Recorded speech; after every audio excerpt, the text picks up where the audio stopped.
the spaceships to Davenport, prepare for it. Div Anarchy and interface with the couch in space. It's the last episode of the year. This has been the craziest year of Space Couch ever. Thank you so much for sticking with us. We had phenomenal guests all season long, and I could not be happier with the ultimate guest on today's episode. But before we get to that, let's get to our advertisers. This week, it's Ligerhawk Records.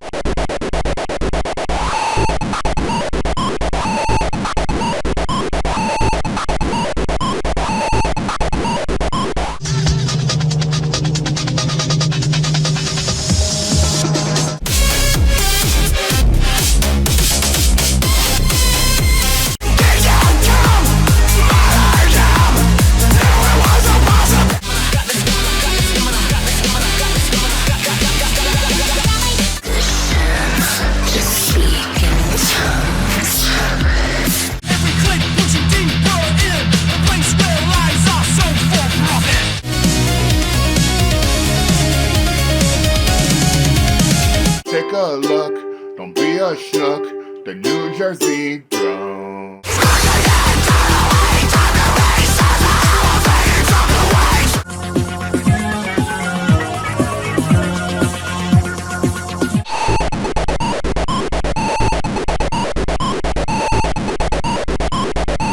Also sponsored this week, as they have been all season, it is Super 7.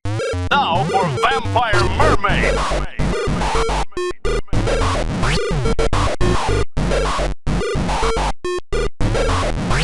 Vampire Mermaid. All right, so without further space ado, let's get into our space guest, because this is going to be great.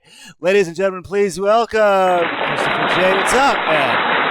How you doing, man? Thank you for having me on. Appreciate it. Hey, the pleasure is all mine. Let's check this out. We have like some title sequences here, and this is the first time we're ever going to use this title sequence. So it's a big deal. It's not really, but this is a little segment we call Early Childhood Indicators of Gothic Sensibilities, or e-cigs. So our axe wielder, guitarist of all things macabre extraordinaire today. What were some early signs you would go down this dark and spooky path? Oh man, Frankenstein for sure. Okay. Oh, were you just like a big Frankenstein fan as a kid? Yeah. I was a toddler. And I remember my great grandfather. I was lucky enough to have great grandparents until I was like 22. Oh, no kidding! Wow. Yeah. But he always used to have like those old time movies on. Sure. And that's just something I just stuck with. I was like, oh, the monster was just so cool. Yeah. You know, I mean, not only like the story and like but the appearance, and that was just like, I think that set me off early. Like it was totally. Like that's it. Yeah. Something. It's the only like. Something with the neck bolts was just like so bizarre. Like you could tweak his head settings or I don't know. Yeah, Frankenstein. Hell yeah.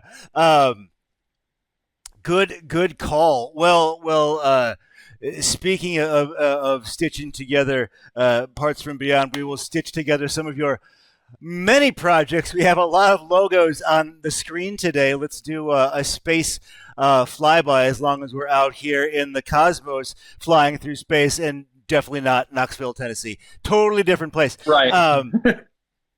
So from correct me if I misspeak, but from the internet would lead me to believe that Chapter 31 is that like your like main channel of music right now? Yeah. So okay. Chapter 31's the oldest one that I was a part of.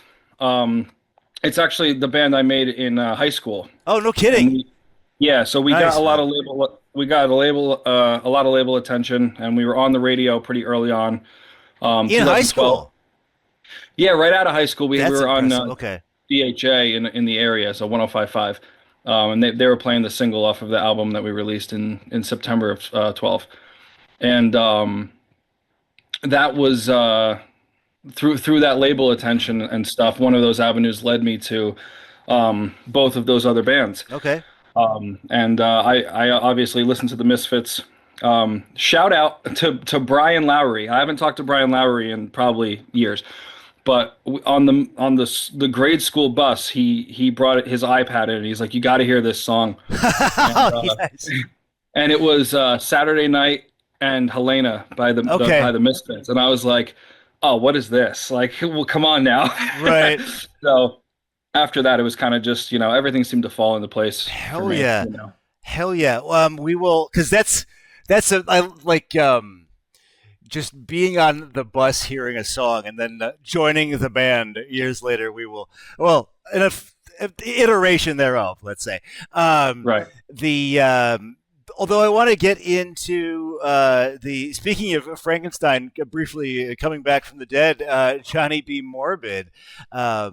You were in and still are this band a lot. Tell us about it. Yeah, I mean, funny enough, the stuff kind of all three logos at the bottom of the screen there kind of share a similar arc where Okay. I started Chapter 31. Chapter 31 led me to Graves, and Graves led me to Johnny B. Morbid. Okay. Okay. And Chapter 31 ended, and then Graves ended, and then Johnny B. Morbid ended. Okay. And I didn't do anything for about 5 years. Right. Right. And then a few people in my life decided that it was not my decision anymore, that they were going to take the reins, and they forced me back into stuff. And just by chance, within one calendar year, I was back into Graves. Oh, that's amazing. And then Chapter 31 came back, and then Johnny B. Morbid was the last one to come back. Living that Frankenstein life, coming back from the dead. I dig it. Yeah, we stitched it together. Hell yes, hell yes. Yeah. And so everything is sort of back on the table, the operating table in Dr. Frankenstein's lab. I'll just keep hitting that like over and over, like that will be fine. my get her done for this episode. I think for many of our viewers, for the uninitiated, and again, forgive me if I get the arc wrong, but the famous Michael Graves briefly was in the legendary Misfits, and then was not. Did you have any sort of front row seat for this whole cancellation, if that's even the right word to use, of Mr. Graves? Well, I know I've worked with Jerry, and I've worked with I've worked with every incarnation, every member from the Resurrection incarnation of the Misfits. That's so cool. Obviously, I played in Michael's band. I shared the stage with the Jerry incarnation of the Misfits. Okay. We've opened for Doyle. I've played on stage with Dr. Chud. Wow. And they're all very interesting, different, very different people, but they're all good people. They all, you're going to hear a lot of bad stories about every one of them, depending on who you talk to. Well, that's the thing. Yeah, but I'll tell you from my experience, my anecdotal evidence, they're very good people at heart. I know, as far as Michael separating for the Misfits, everyone has kind of their own version of that. When it came around to that cancellation period of Michael's, I was already out of the band at that time. Okay. But I have a basic understanding of it, and I can kind of loop that into the Johnny B. Morbid thing too, because when I joined Michael's band, which was not supposed to happen, and it was a trip in and of itself. I could tell you that story too, but the singer and songwriter of Johnny B. Morbid, like I'm the singer-songwriter of Chapter 31. Sure. Carmen Ugaro was the bass player for Michael. Okay. So I had worked my way into that band, and the separation of me out of Graves didn't have anything to do with me or Michael or anyone in the band. It was other people that were involved at the time, and I'm not going to speak ill of anybody, but it was just too many hands in the pot sort of deal. Totally. I was very upset to see what his current band at the time did. Okay. when push came to shove, it didn't seem like, and these are people who have known Michael for quite a long time.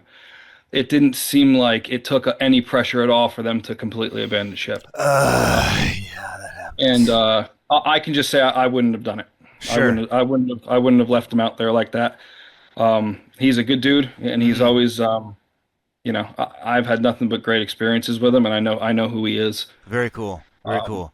so I was happy to pick the guitar back up for him, and I'll do it at any time. Well, I appreciate that. Like, if you read online, I'm basically Robot Hitler brought back in Mecha Hitler's body, but Right.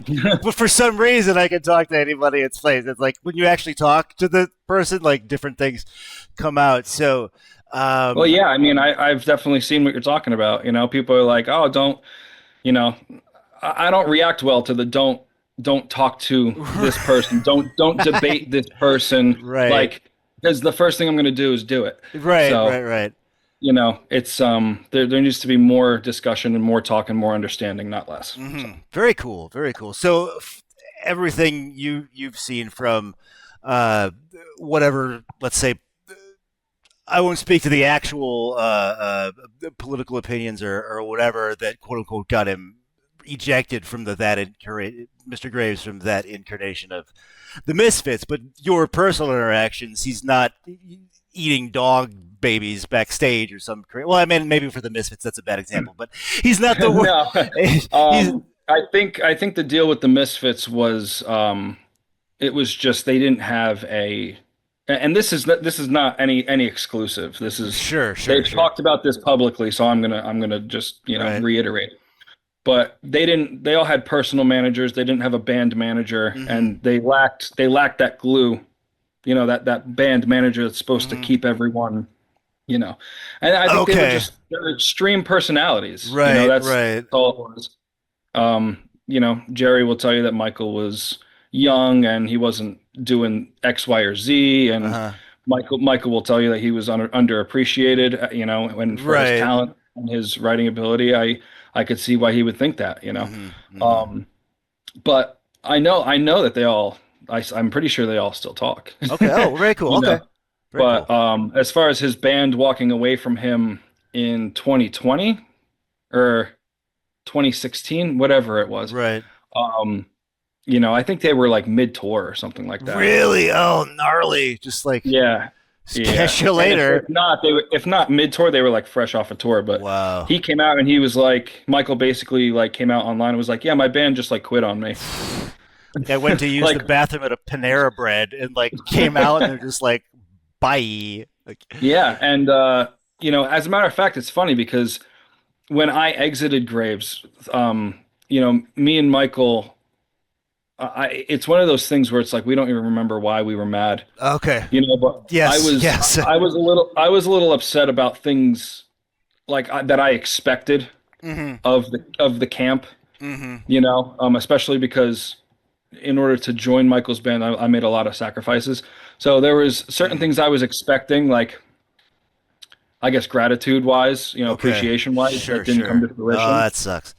So when I left, it was like no one said anything. It was like we were all waiting for the other person to be the first one to say something. Okay. You've been And there, I didn't, so we unfortunately. didn't talk until this like Really? breakup happened. And then he did a show that was local, and I was like, screw it, I'm gonna go. And we Oh, had a very great cool. Okay. Oh, that's conversation. awesome, man. Yeah, his manager at the time set it up, and we had a great conversation, and that led to, things later down the line, and Very cool. so we got to reconnect that way, which was Very great. cool. Oh, well, love it. Little happy space ending. Um, Hmm. we so for you at home, my guest and I are sort of internet meeting for the first time, but I follow you online. So once again, correct me if I misspeak, but we sort of seem to be on the same page politically. I was going to A little ask bit, yeah. a little bit if what I will call your outward non-leftism has any sort of effect on your audience from any of these bands. No. Okay, very cool. I don't think I think that's an abuse of power, Mm. whether you are whether you're a small local band or a club band or you're playing Mm. arenas or stadiums. I don't think now if you want to write about that stuff, Mm-hmm. whatever, that's Mm-hmm. fine. But I think everyone, especially in an age where everyone's just like getting force fed like Yeah. information all the time, 24/7, like you can't escape it. So Mm-hmm. when you go to a show or you go to a concert, I think the last thing people want to have happen is for them to be preached at. Okay. You know, Right. like in between songs, like talking about current events. It's like people are here to escape that shit. Right. Um, so Very I'm cool. I'm a very opinionated person, and I always have been, and that's always evolved. I've never stuck to one like, when I see new information, if it changes my mind, it changes my mind. But I don't ever. I mean, I've maybe written a handful of songs Mm-hmm. over the course of like my entire life that were somewhat politically motivated or Mm-hmm. motivated by current events, but I wouldn't say that I'm trying to get any message out to anybody. Okay. I wouldn't say that that's a driving force behind my writing. It's the driving force behind the songwriting is the musical is it's the adventure, like your life adventure. Got it. Got it. This thing we all go through, and I think that's a great way to reach people. Interesting. So, Um, if I show up and I just want to hear Return of the Fly, I definitely don't want to like debate Keynesian economics at the Misfit show. right, right. Okay. The well, the maybe that plays into the what I wanted to the question I have down next is how do we fix the society? What is fix society right here on Space Couch? But if you had any sort of uh, shadow master ability to sort of push society in one way to the other, like what do you think you would do? Turn your TV off. Turn your TV off. Dig it. Yeah.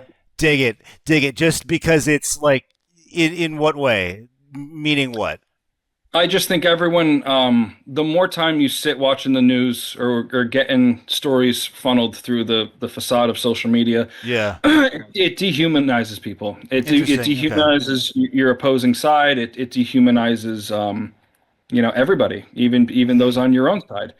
And I think that's where the disconnect has come, and I think that's fed the dissension, and I think that's why everyone's so quick to judge or Mm.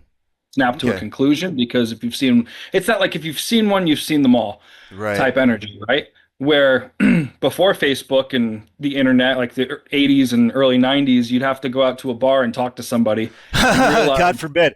realize you were talking to someone you disagreed with 45 minutes, an hour into the conversation. Right. And you'd probably leave that experience being like, I disagree with you, but hey, I don't think you're a bad person. I Right. think that sort of element is completely gone, It's you know? it's definitely definitely that slider on the societal mixer has definitely been slid down. Yeah. Well, um, I was going to ask because we're both in this Goths Against Cancel Culture group, or Mhm. GAC for short. If Yeah.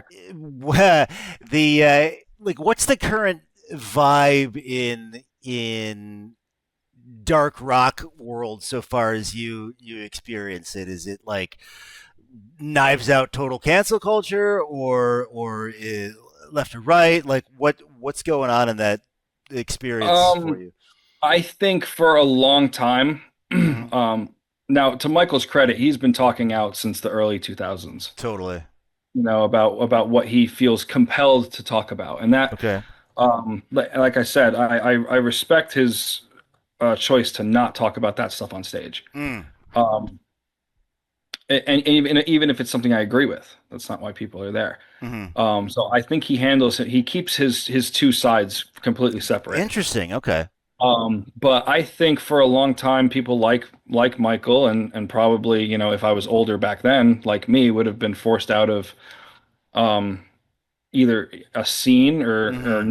not felt like it was easy for us to talk about what we want to talk about. Hmm. Um, but I think as the scenes grow and the misconceptions about what the scene is or what it's supposed to be Hmm. um, grow, then that's when it starts, you kind of get that that divide, whether it's political or culturally or what have you.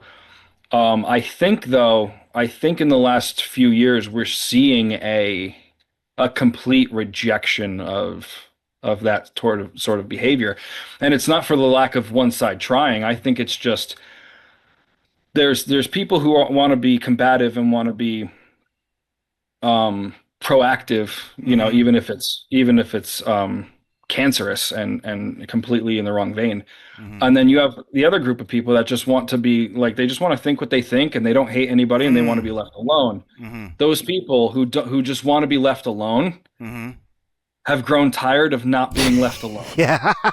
Oh man, is that the bumper sticker for the year? Nice. I love it. Yeah. So I think that's a big thing. I think people they realize that the passive approach wasn't working. So as far as going out in the scene, for lack of a better term, I have had a few death threats that I've had to take seriously. Yeah, I've had to, so there have been police reports, and wow, every now and then someone feels ballsy enough to hit up one of my inboxes and make some credible threats. So I've had security at some shows. I did have security at the Johnny B. Morbid show at Dingbat. Wow. I've started to get that with my own shit, and it's just like, what? I guess this is how this Tuesday is going to go. Like some dude wants to, yeah, that's fine. I'm not. The one thing you're not going to do is you're not going to if you're going to push me, I'm just going to push back. Hell yes. So, hell yes. And there's nothing about me that's hateful or really controversial at all. But it's the squeaky wheels that will do that sort of thing, and that's fine. I'm not going to not show up. I'm just going to show up with people. So, I mean, you're not going to be this extreme guitarist and be like hiding. You're just being an honest person. No, and that's not, again, I don't think the music scene is for that. That it's not that arena anyway. So interesting. It's just about going out and hearing some music and connecting with people. It's supposed to be positive, man. That's what it's all about. Hell yeah. And I have positively forgotten to put in edit points, so we will cut in some chapter 31 here.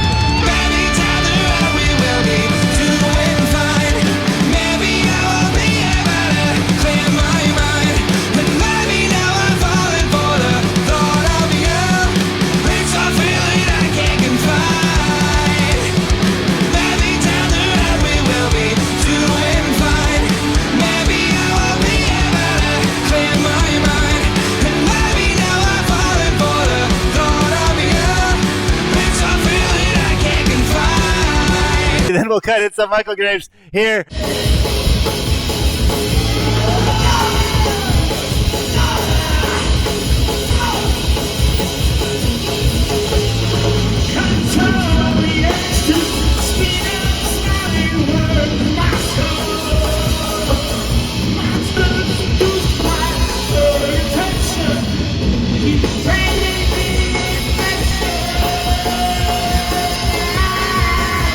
And Johnny B. Morbid.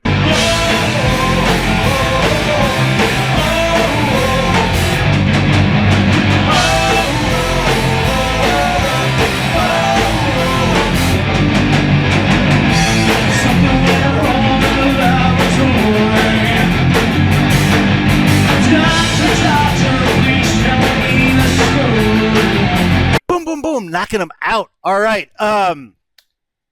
Speaking of knocking them out, now we will get into it. The space gloves come off because it is now time for radiation round. Say whatever you want. No wrong answers. So question one: Fender, Epiphone, ESP, or Jackson? Schecter. Wait, did I say that right? Schecter. Okay. Schecter. Cool. Cool. Yep. And now I feel dumb, so feel free to pass on this one if you want, because we just talked about how we can make this divide in music. But do you have an ideal 2028 presidential ticket? No. Okay, very cool. I don't. The answer is no. And You don't have to nail it, but at least what is one of the coolest gigs you've ever played?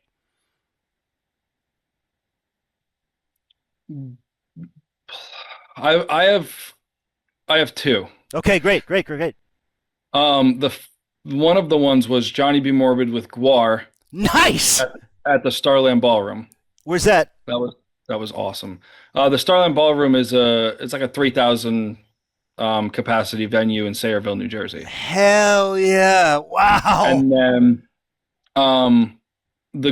we on the first Graves tour, and I was fresh in the band. I didn't know I was getting in the band. Sure. So I'm like a week into this thing. Okay. And we play this show out. It was the Brower House in Illinois, and I can't remember the town, but the venue was the Brower House. And all tour, like we're heading out there. I've played that, I think. Anyway, go ahead. Yeah, it's a great venue. Yeah. The whole time we're on the road, we're like headed toward the Brower House, and I'm still like, I can't believe I'm in a band with Michael Graves and Johnny B. Morbid. It's crazy. They just kept talking about these zombie burgers, right? And I'm like, the fuck is a zombie burger? And it was a very good hamburger, but that's not the point. We get there, and there was way too many people. They made some mistakes at the venue, and the show was complete chaos. Okay. It was like there was like a security guard and a half. Oh no! Oh for God! Like probably 500-600 people. Okay. And the show devolved quickly. Like we started playing, I'm talking by the end of the first song, Tony's cymbals were on the ground, speakers were falling over, like people were getting pushed. Riot. People on stage. Yeah, so we go into Descending Angel early, which is a Misfits song. And we're playing and I'm singing backgrounds and this drunk dude in front of me is just obliterated. Okay. And he's obliterated to the point where he's like lifting his foot and he's like it was probably like a 3-foot stage. So this took effort. Right. So the stage is 3 feet elevated and he just kept taking his foot and like kicking the fucking monitor in front of me. And the one dude who was like kind of doing security came over and was like telling him to stop. And I went to sing background vocals in the chorus, and I put my face up to the mic, and he kicked the monitor in front of me, and the monitor. Well, sorry, 1 sec. The monitor was in front of the microphone stand. Okay. So when he kicked the monitor, it hit the microphone and it hit me in the mouth, and I actually have a scar. Oh my God! Right down my lip. Wow! From that, and I saw red, dude. I blanked. Sure. We are not 15 minutes into the set. I had it. You just had it. I took my guitar off, and I dropped it behind me. And before it hit the ground, I was on this dude in the crowd, just fucking. And Michael and the security dude came over and like my shirt ripped, like they ripped me off this dude and dragged me back on stage, and I think he got taken out. Oh my God. But I put my guitar back on and I went to start playing and we were approaching the solo and I hit my pedal and the volume came on, the guitar was totally out of tune. Okay. And I was fuming and Michael knew I was fuming. He came over and he put his arm on my shoulder. And he like looked at me as he was singing and just like trying to like calm me down. Yeah. And we finished the set. It was a great set. The energy was great, but that was one of the negatives of the night. Okay. And we go back into the green room, and I'm like, I am so fired. Like I am so fired, right? Yes. So they deliver these zombie burgers, and everyone in the green room is just happy to like be eating. It's totally silent. So Michael's in the green room, and he gets up from eating. He goes into the bathroom, and I think it's to like wash his face off. Right. It was actually cool. Someone did custom like airbrush paint that night on him. Wow, and he looked amazing. And so I took the opportunity to get up because he was away from everybody. Yeah. He was alone. So I went in and I was like, listen, man, I just want to apologize. That was completely unprofessional. I lost my head. I don't know what came over me. It won't happen again. And he looked at me, he's like, oh, you kidding? It reminded me of the old days. And slapped me on the back and left. And I was like, all right. Bullet yeah, dodge. I can work with that. Oh, that's amazing. Yeah. if it's the venue I'm thinking of, it's one of those deals where they say like the show's in Chicago, but the venue's like an hour and a half outside of Chicago. Like anyway, but that was an amazing story. Thank you. Yeah. So from the top, that's Schechter. No, and two amazing stories for you here on Space Couch. And all right, everybody's second theater feature, a hypothetical spectacle. This is where we sort of reimagine you as Christopher J, the breakfast cereal or the video game or something. And for this final episode of season 7, I thought we would what would Christopher J, the comic book superhero, be like? Like, what would your power be, or what would your supervillain be, like that guy from the show with the kryptonite monitor kick or something like that? That's a good one. So if I was a superhero, like what would my superpower be? Yeah. I think this is going to be a little ironic. Okay. I would, if I had the power to not to be like too hippie, but get everyone to like get on a basis of like mutual understanding, and that's amazing. And bring that that vile like hostility down like 15 notches. Oh, that's what I would do. But ironically, my weakness would be patience, because I'm a very impatient person. So yeah, I love it. So like Captain Cohesion like breaks through, like, and he's like, okay, everybody get along. Yeah, come on, everybody get along. Like, so like I would subscribe yesterday to that comic book. Amazing answer.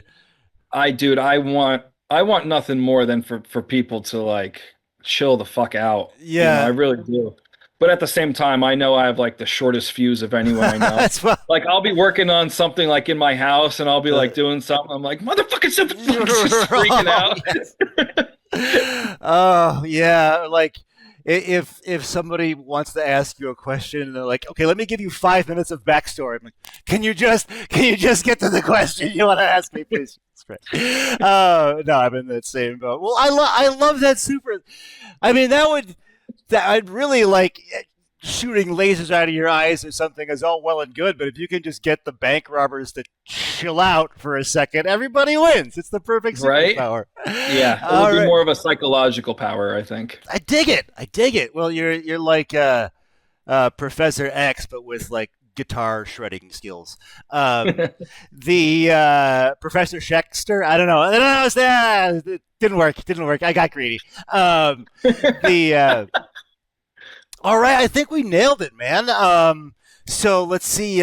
From the well, now we do. Instead of just cutting it, the newest feature this year was a little bit of a what we learned today. So we learned that our guest was an early Frankenstein fan, which sort of bizarrely formed a weird template of not only bringing the dead back to life, but stitching together disparate elements in Chapter 31. Johnny B. Morbid, and of course Michael Graves. Very magnanimous, leaving anything Mr. Graves would have to say or not say to himself, but a cool guy in his own right, as far as you're personally concerned. Yeah, absolutely. We fix society by everybody chilling the fuck out. Dark Rock World has I said it was the bumper sticker of the year. Now, the people that just want to be left alone got tired of not being left alone. That was amazing. So we okay, Radio Schechter, no, and you're just gonna have to. I'm not even gonna try to recap those stories because they were so perfectly amazing that like you're just gonna have to hit rewind there, and then the amazing Christopher J. Comic book superhero. I think we got Zack Snyder's evil cousin Jack Snyder to direct the comic book movie of the Chill Out King, Captain Cohesion. We'll work on that name. We'll work on that. Maybe it's just Christopher J, because the power is to like just show up and like put on a good show and not have a riot, but like on time. Let's be punctual. Don't.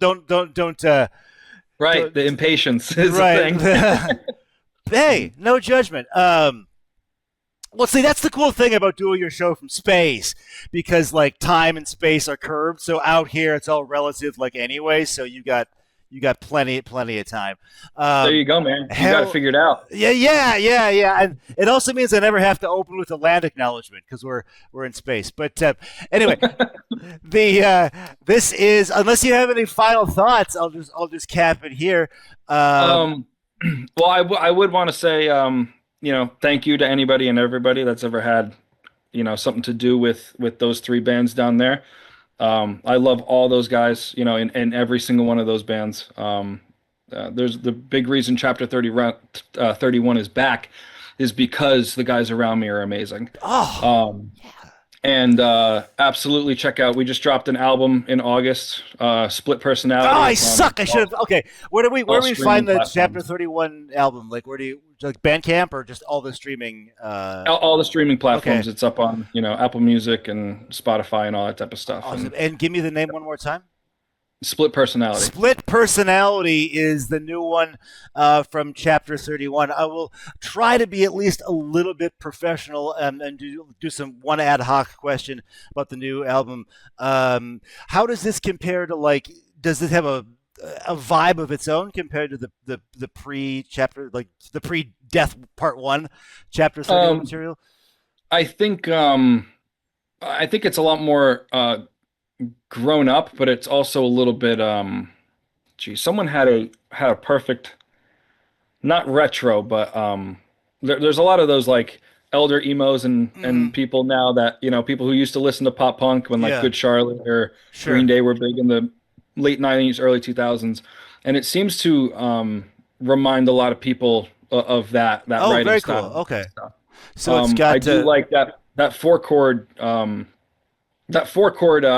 like structure is important, but I like to incorporate like metalcore elements. Every now and then I'll let a scream out, or and there's acoustic music on it too. So there's a reason it's called Split Personality. Okay, I did it. All right, I didn't do shit. I forgot to ask about the new album, but so we have the wide-ranging. Some might say schizophrenically so new album Split Personality from Chapter 31 with both emotional and literal notes of the past. So this is Brian for Space Couch, for Christopher J, for the Michael Graves Band, Johnny B. Moore, and of course Chapter 31. Check out the new one, Split Personality, saying, call the spaceship Davenport. Thank you for making this the best season of Space Couch ever. Bye-bye. Oh, no, that was such a good episode. I let us talk to the end credits here, and then I will stop.